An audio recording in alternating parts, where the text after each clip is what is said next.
I don't know if this is going to be able to be a 1-minute video, so there's a lot to unpack here.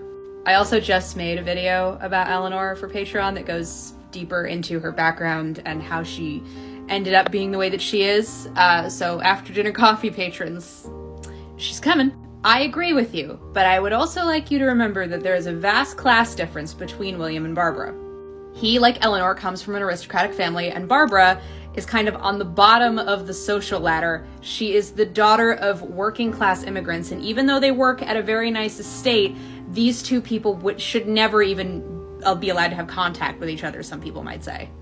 Barbara does not have a dowry, she doesn't have land, she doesn't have a title.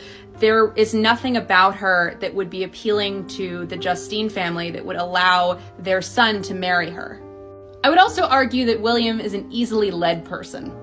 His whole life, he knows exactly how it's gonna go, be born, grow up, go to university, marry a wealthy woman, have children, inherit land, XYZ, die at like 60. So since I did just finish making a video about her, I do want to talk a bit about Eleanor, because the stuff that I've been exploring with her leads me to come to the conclusion that she is a deeply tragic character.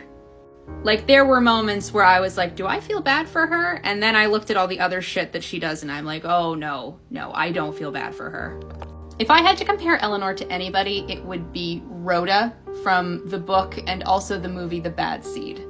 When I was working on her, I kept coming back to the film Heavenly Creatures with Kate Winslet and how it explores the toxicity that teenage female friendship can incur. Because in your other comment that you followed up with this one, you said, well, Eleanor always gets what she wants and she doesn't want Barbara. Think about that one for a minute. And anybody who is female or is raised female can probably identify with what I'm about to say.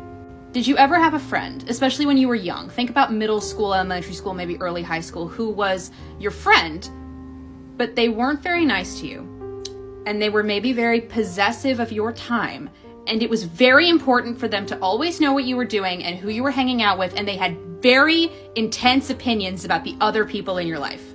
Maybe because things weren't great in their own house and they felt like they lacked control. Maybe they were just like, you were their only friend, but for whatever reason, they were very possessive of you.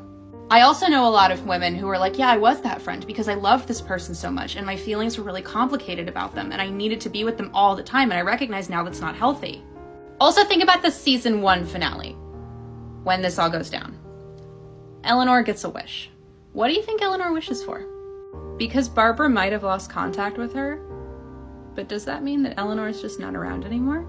It'd kind of be too easy, wouldn't it?